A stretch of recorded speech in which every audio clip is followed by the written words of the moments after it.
I once read a quote, I think it was Vincent van Gogh, who said, "You can see more at night than during the day." And I thought, that's rather strange. Until I thought and saw that at night you see the stars, which are so far away, it's mind-boggling. So you see far, far more and far, far, farther away at night than you ever can during the day. So we've come to this season of Matariki. It's new to me. Really new. How many of you feel that you're very confident and you know what Matariki is all about? One person, thank goodness. But we're on a journey of discovery. And so today I've asked Jenny Hudson to come and share her thoughts and her reflections on this season of Matariki.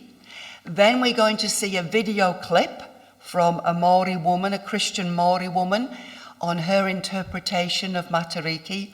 And then I have 3 very short thoughts to share with you after that.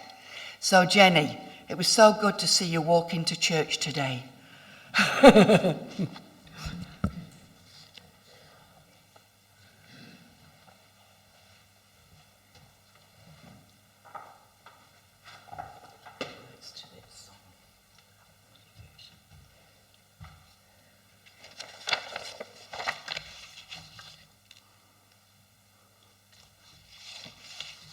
Manawatia a Matariki. That's the traditional greeting of welcoming and honouring Matariki. Ngā mihi o te tauhou ki a koutou. Happy New Year to you all. Matariki must be one of the oldest festivals in Aotearoa.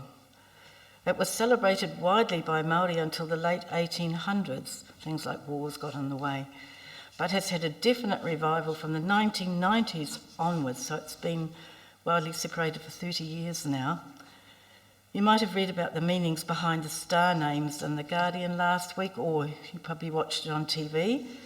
But if you missed it, here's a short explanation. Is the slide up on the PowerPoint? Oh, cool. So the stars of Matariki, or Pleiades as known to the Greeks, disappear from our skies in May, and they rise again in the eastern skies just before dawn in June. The time periods do differ from year to year, as traditional Māori followed a lunar calendar, not the solar one that we do, around Matariki. Hence our actual public holiday was set to the 14th of July on Friday. The best way to observe the 9-star cluster of Matariki is about 4 o'clock in the morning if you love getting up in the cold, which is why I haven't yet. And with as few lights near you as possible, maybe down on the foreshore, you look in a northeasterly direction. Oh, where's the foreshore? Down there, isn't it? So northeasterly, towards D'Urville Island.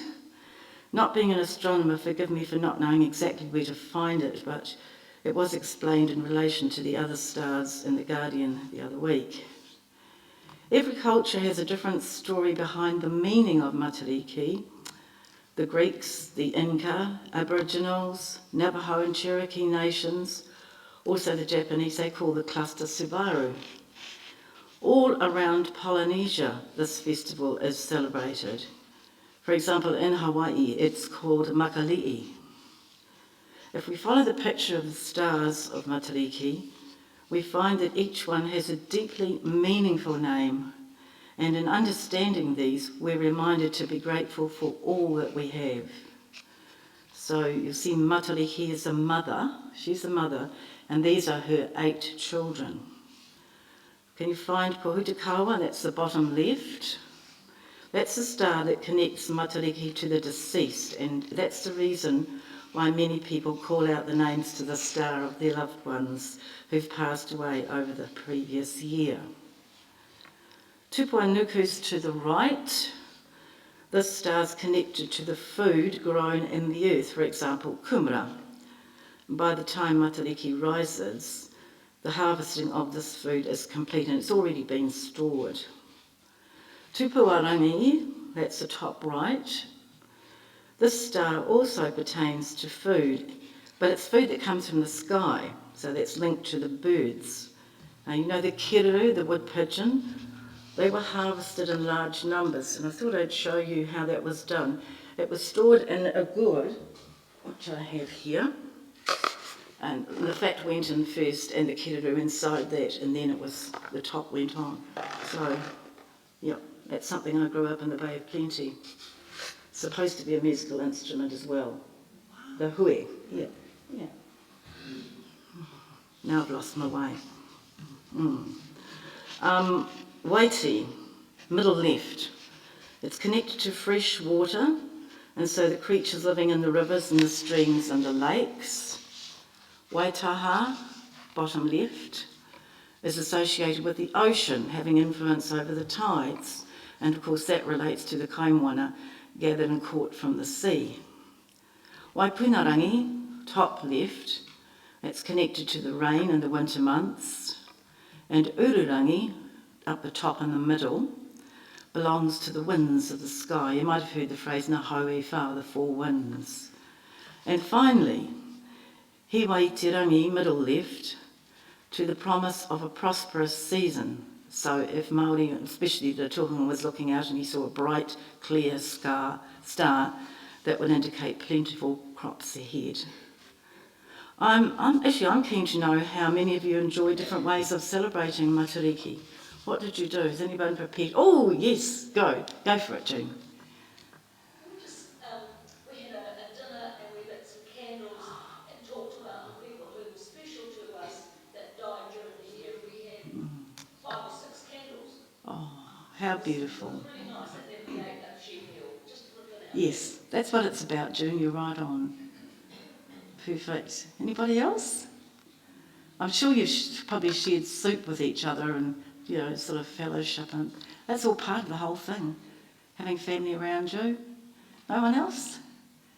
Maybe next year we'll get a different result, Janet. I'm saying something about that. But some people are not here today because they have gone to be with family members for the season for this particular weekend of Matariki. Yeah. That's what it's about. That's lovely. Wonderful. It was a tradition in early times that when the food cooked and the hangi was opened up, the steam and the aroma would be sent up to the heavens to Matariki. Actually, that happened in Tamaki Makaurau near Bastion Point. You probably saw it on telly, where Tanata Whenua, the local people, put down a hangi for that purpose. And they sung waiata together and they chanted karanga, calls, and said karakia prayers. Again, in old times, as winter season deepened, it was a time when children could learn string games. It was time to feast, prepare the ground for planting later in the spring because the harvest had already been stored. And of course, time to remember and honour those who've passed, and also to welcome in Te Tauhou, the new year, and to look for signs in the stars for the hope of a prosperous year ahead in regard to food gathering. And I remember back in the 1990s actually, when teaching in Waimana School in the Bay of Plenty, our children learned to make little raupo, you know, the bulrushes, little kites, lashed together with harakeke, with flax, and the fun that they had flying them in Matariki. So that's way back in the 1990s. On Friday, I helped our Abbeyfield cook prepare kumara chowder, and believe me, that's really yum. So she cooked that for the rest of us to share on Matariki evening. And we had, like you, Jim, we had the candles and the gourds and the lovely Nandina berries for bright colour on the table. There were over 100 events to celebrate Matariki in Auckland alone this year. Just shows how we're beginning to really take hold of this lovely festival and embrace it, including the Harbour Bridge being lit up. All over Aotearoa there have been concerts and kapahaka happening. Schools and councils have jumped on board with these events. Remember Nelson's light show was one. Did anyone get to see the light show in Nelson? Oh, marvellous. Was it really worth the journey in? Fabulous. There was a lantern competition, and Te Orohau Kapahaka group performed at our library on Friday night. There have been talks given by astrophysicists, isn't that an amazing word, about the stars. Whānau have lit beacon fires on the beaches. Aunties have told Matariki stories to their children around the fire. Art festivals. Māori arts and crafts markets have been popular. Wakaama races. And the thing that caught my attention was the lovely idea up in Northland they had dawn harbour cruises to view the stars. That sounded so beautiful. There have been very popular ways to celebrate this lovely festival, which is unique to our country. So let's keep the spirit of Matariki going. Janet encouraged us last Sunday to continue to put out our welcome mat. That's the manaakitanga that Māori speak of. It means hospitality. And St Andrews is known for it, that warm welcome. So I hope your fires keep you warm, your shared kai is delicious and nurturing, and your hopes for the year ahead are realised. Ngā mihi mahana kia koutou. Warmest wishes to all here. Manawatia a Matariki.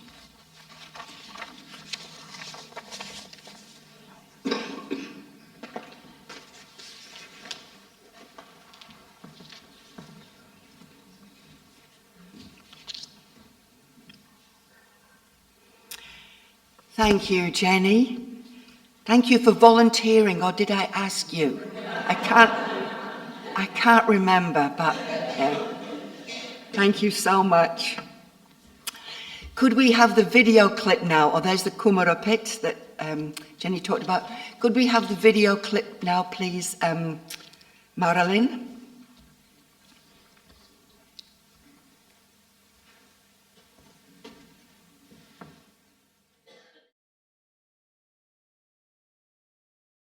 Puanga Matariki, Puanga Matariki, Karangama te hauhake. Puanga Matariki, Puanga Matariki, Haramai te hauhake. Mai te po ki te ao marama, puanga matariki e.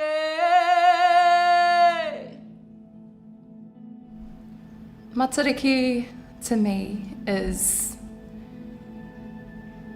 a point in time where our people come together and they set aside a spiritual space to reset, to look forward and to navigate what the next year may look like, to reflect on what the year that has been and to plan strategically how to thrive on our whenua here in Aotearoa. Mō mātou ki te haukainga ki Hokianga, Matariki actually begins, it's a season, it's almost the whole month of celebration that starts nearing the end of May right through to July. And for us in Hokianga, which is the perspective that I bring in the mātauranga that has been sown into me, we see puanga and it's really exciting. It's an exciting time for us. We're watching the moon, we're watching the stars, we know the harvest has come, and we're really expectant as a hapu of ngā puhi and te raroa, and quite excited at the sightings of puanga. We ceremonially practice hautapu, which is a dawn service hangi, and we come together and we actually just celebrate what we've done and what we've achieved. We share out the first crops, which for where I come from in Hokianga, it's called the poki. And growing up, when we pokied kumara, which means when we hangied our first hauhake harvest of kumara, we would share it out to the whole community. And as a young child, I think, but they didn't help us. And as I grew older, I realized it's the community spirit, it's the hapori celebration coming together and saying, you ploughed this up for me, Uncle so-and-so, and you stored this in your pātaka, Auntie so-and-so, and together as a hapu, we achieved our storehouse being full for winter. So that is a great memory for me, for te puanga or te matariki. It is a time to come together and celebrate all the mahi that we've done, and to just join in with one another, love with one another, and have really good times around kai. Because kai is a vehicle of love for our people. First of all would be to encounter the supernatural essence of Christ, the supernatural imprint o te kaihanga ki runga i te whenua, ki te rangi. Matariki literally means te mataariki, to become face to face with the Lord. It is a time of deep encounters with the Lord where you get to actually reflect and say, where am I at, Lord? To get real and say, where are we heading together?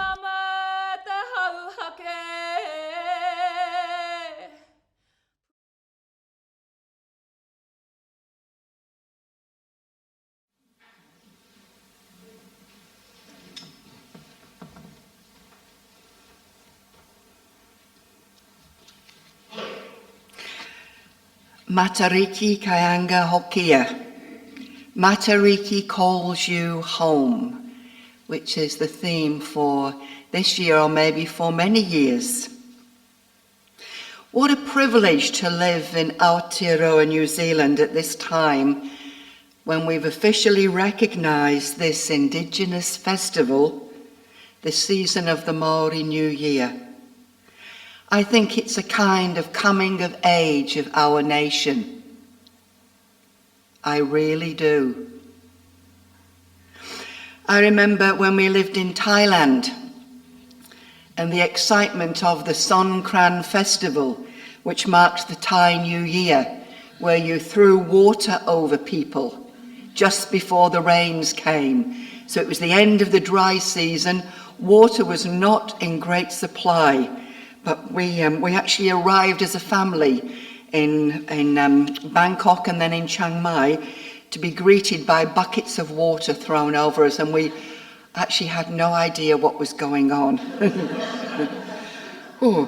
They also had other festivals where my Thai teachers would say, we make little boats and we think of all the sins and all the things that we've done wrong during the year.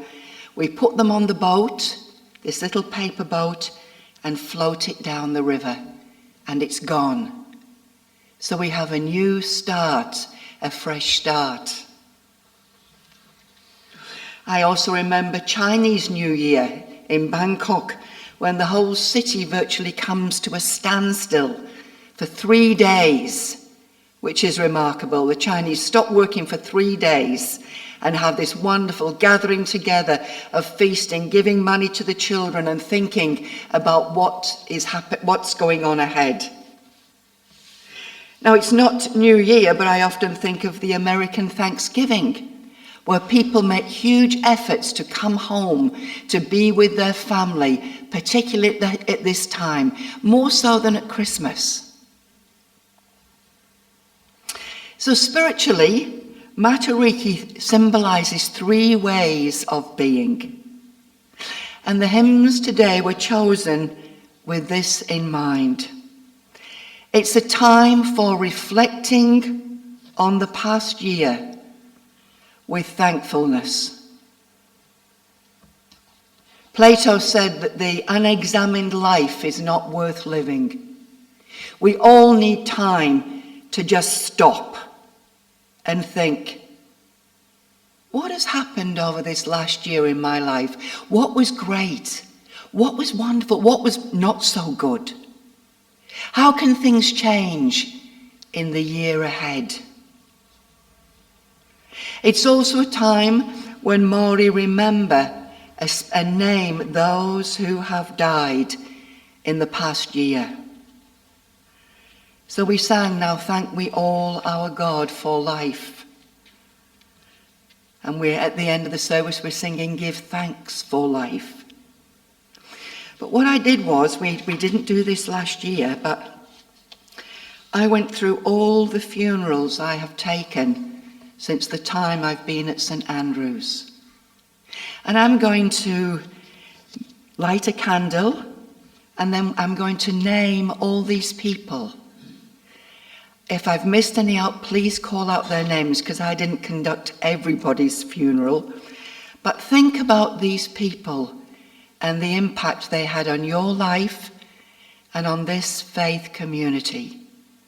So I wonder, Gaino, could you come and light this candle over here?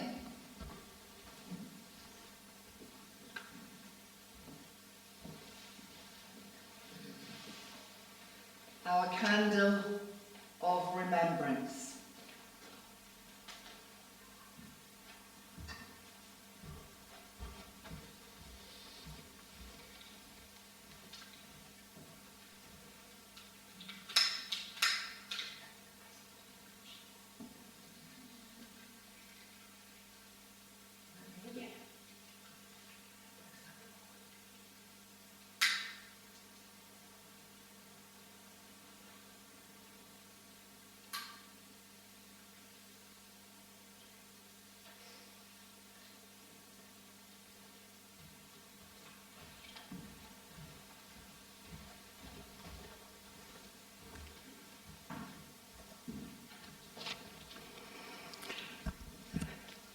And these are the names. It's quite a list. Beverly Olban, John Adams, George Bunn, Gwen Bunn, Aileen Burnett, Murray Delaney, Gordon Grimshaw, John Keane, Anne Wensley, Mike Bookman, Peter Hume, Nick Barber, Muriel King, Jackie Hallett, Peter Olban, Thelma Brown, Gordon Grimshaw, Norma Hebden, Alec Webster,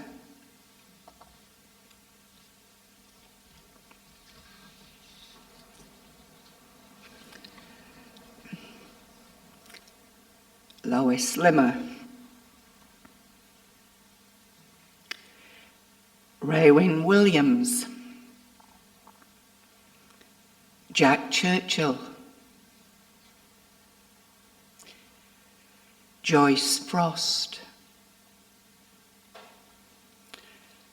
Donalda Hutchison, Joan Pollock, George van der Velden, Bill Fleming, Russell Newport, Rosalind Sealer, Cynthia Sixtus, Graham Smith, Jean Hay, Helen Clausen, Josephine Sanders, Marie Eagle, Janet Price, Heather Grimshaw, Alison Fleming, Ellie Vendelbosch, Chris Beattie, John Clark, Chris Ulrich, Jean Hay, Elizabeth Scott, Marie Allingham, Helen Rimmer, Dick Ricketts, Ron Lan, Graham Vincent.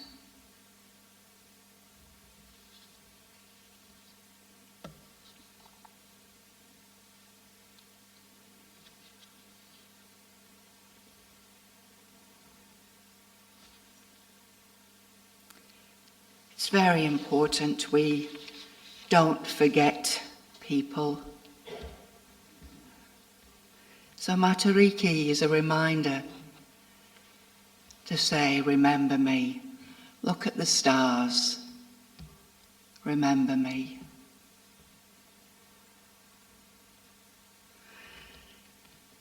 The second thing about Matariki is it's a time for gathering with friends and whānau, family, to celebrate what we already have and sometimes what we take for granted. Give thanks for life.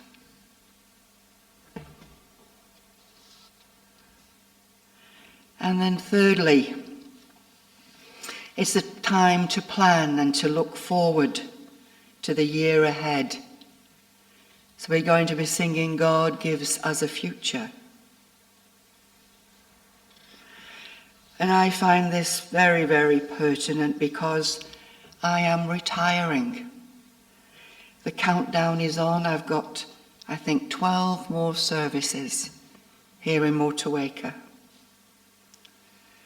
Once I've retired, I will not be coming to St. Andrews, where there is an unspoken or an unwritten law that no minister returns to the parish where they were last when a new minister comes.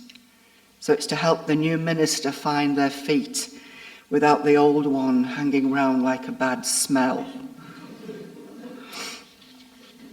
And I'm now working 3/4 time, so we're wanting a smooth transition to the next ministry. So you'll see a little bit less of me till the end of November, just to get you used to me not being here, and also for me not being here. Mentally, I have to start pulling up the tent pegs in my mind.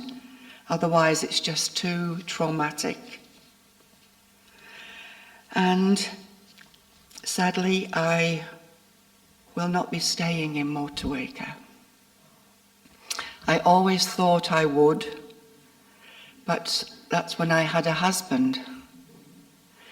So I am moving to be near one of my daughters and my grandchildren.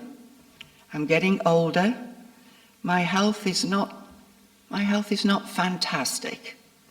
So I want to be near members of my family who are obliged to look after me. And I have told them so in no uncertain terms. And next year, maybe sooner, you will receive a new minister here at St. Andrews.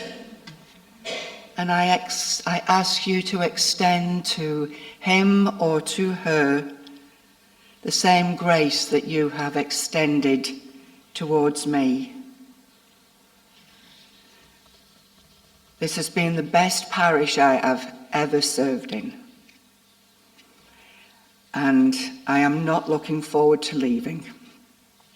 I'm really not. But there are some things I want to achieve before I die. Both my parents died in their mid-70s.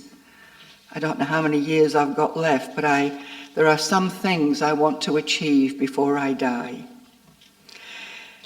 And so, in the years ahead here at St. Andrews, I hope that you find at Matariki a way to celebrate the Māori New Year.